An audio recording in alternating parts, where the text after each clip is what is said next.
I was a 19-year-old student at IAIA, and in order to live in the dorms, you had to be full-time. So I had a choice between pottery or jewelry. And I remember the counselor that was working with me at the time and helping me get my classes and everything suggested that I should take the traditional pottery class, that I would be a really good fit in there, and that this one amazing lady, Atale Lolama, was worked very well with young men like me who are struggling to find direction in life. And we instantly clicked. She became the grandmother figure, the matriarch in my life. And she was actually, I would say, the first adult that ever really truly believed in me. That was probably the pivotal turning point in my life. Up till then, I had always wanted to be an illustrator and draw comic books. But at this point, traditional pottery, Pueblo pottery, became the inspiration and guiding force in my life journey. Interestingly enough, the two would come back together later in life, and they would actually merge to be the style or the hallmark of what I'm known for today. I went from IAIA, I did well, and the deal back then, this was in the 80s, early 80s, was that if you did well and got your grades up, that you would get to go off someplace fabulous beyond IAIA. And I chose Otis Parsons, and I wound up studying with a man named Ralph Becerra, who was another very great inspirational teacher. And we honed my craft skills under Ralph's tutelage. We learned about, I threw on the wheel for the first time. We learned about clay and glazes, everything from celadon to iron oxides to mold making. And at this point, I think I decided that this was where I would, my future lied in clay. I knew at this point in the pursuit of my BA in my senior year at Parsons, that this would be my life's pursuit, was ceramics.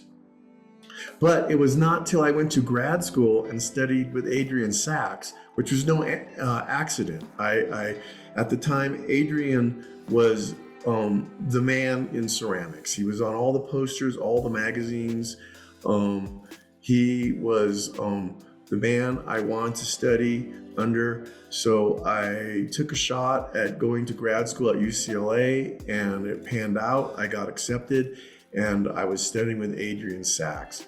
And this was fascinating because this is where I came across the narrative style, which I am known for today. And it was Adrian that guided me and directed me in the direction of, I want to say, narrative. I have to say that at the basis of my relationship with clay, there is a cultural paradigm of Pueblo Indians have been working with clay for thousands of years now. We've been making pots, and so I guess my view or my relationship with clay comes out of that I was taught very early on by Lolama that clay is Mother Earth, and that when we dig the clay from the ground and create objects of beauty with it, we're honoring our mother. So making pottery to me is like going to church. The process of pottery and pottery making, for me on a personal level, stems from my spiritual self. It is an extension of me and my beliefs and my connection to my ancestors, my history, to the present, to the past, to earth, to the elements. It's of fire, it's of earth. It's a very, for me, it's all very tied to my spiritual consciousness and who I am. Let's just say early recorded development, I think we've always kind of need heroes and superheroes and stories to fascinate us and guide us in some certain way and say, look, these are the admirable aspects of what we aspire to be like, compassionate. I drew from the Mimbris, I drew from the Greek, and I drew from Marvel comic books. And I created this kind of hodgepodge mix match of all three. And I kind of, out of that, I came up with my own style, which was unique, and told a story of, and interestingly enough, in the very beginning, the story was very much about the history of the Pueblo Indians and the Southwest, and autobiographical. But as my recognition grew, the narrative grew. And at some point, it became a dialogue or a narrative about the human condition, using all these elements. And it no longer became ethnocentric or autobiographical, but it became a narrative of a much broader scale of humanity and the human condition and our existence and our place in the universe as time and space, and where we exist in the past, present, and future. And this became the narrative. Most recently, there was a piece I did for the LA County Museum. It was called Theater of War. And it was, I got a commission from the LA County Museum, and they said, make it political, make it membrous. And oddly enough, I had been watching Dr. Strangelove the night before.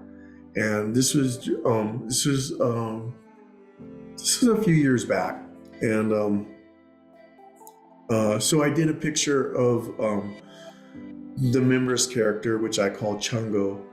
And instead of falling from a bomb, he was riding an interballistic missile across a horizon.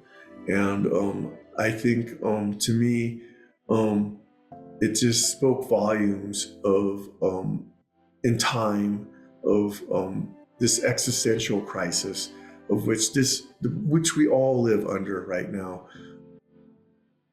I've been sober 20 years now. So that, of course, was a huge paradigm altering shift in my life when I finally, up until that point, I remember I was always the up and coming artist, the one that had tremendous potential, but was he going to live up to it? But the drinking always got in the way. Everywhere in my life, in my art, in my relationships, and through sobriety and my art, I am now the person that I was always supposed to be. That I finally, and I'm still working on that. But I am developing. How about that? I'm more through these things, through sobriety and art. I am becoming the person I am supposed to be, and it's a journey. It's a constant journey, and it's a constant pursuit. And the art and the pottery have been my friend and companion through it all. They go hand in hand.